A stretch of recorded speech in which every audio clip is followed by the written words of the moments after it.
Happy Thursday. How y'all doing? Someone asked me about growth. How did I get onto growth? How did it become such a focus? And honestly, this is probably going to be a two-parter. But I've been about growth for a long time. 20 years or so or something.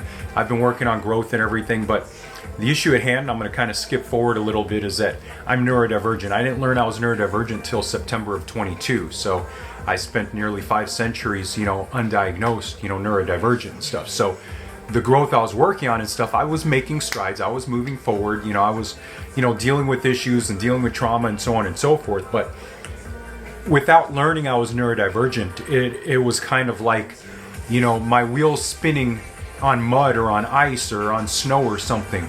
Not that I'm not making any forward movement, but that most of the work I'm doing is kind of spinning and not going or not moving me forward how it should. Because a lot of the issues were due to being neurodivergent. They weren't due to any fault of mine or any, problem with me or anything that I could overcome by sheer willpower, which I tried to do for years and years and years and years.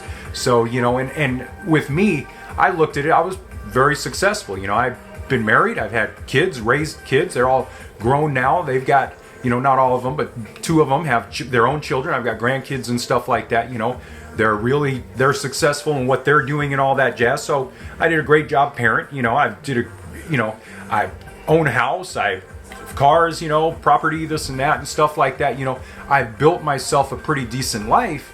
And because of that, I never even considered that I could be neurodivergent or there could be anything, like that, going on. I just felt I was a little bit quirky. I was a little bit weird. I'm an INFJ. I'm an introvert and stuff like that. Just those things and stuff. So pretty much all the work I was doing, which was a lot of work of growth during that time and stuff, like I said, it was kind of like spinning wheels and stuff. I would get some traction here and there and stuff, but a lot of the efforts were just spinning and stuff. So, I learned I was neurodivergent, and then that's when, pretty much it was like a turbocharger, and like I got spikes on my tire and stuff, and they gripped, and then, I worked my butt off for a year. Pretty much I worked as hard in 1 year as I had in 20 years. And I'm not saying that as hyperbole. That's the honest truth and stuff. And kind of that's how I got to where I am today and stuff. But the problem is there is still stuff hanging over my head and stuff from the past and things that I did and stuff like that. And those are things that I've been trying, to make amends for and show that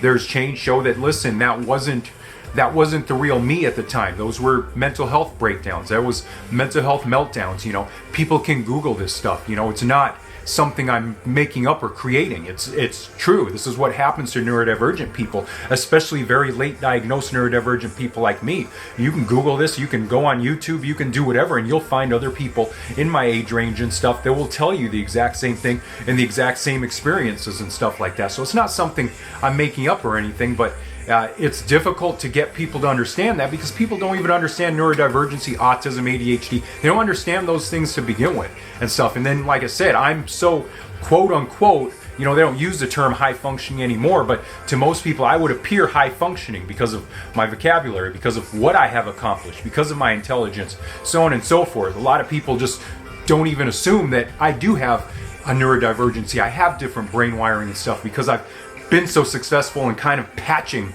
that stuff up. So that's kind of where I come from. I'm going to stop this in part 1 and I'll continue tomorrow. Have an awesome Thursday. You're an awesome, amazing human being, and I love you so much. Peace out and bye.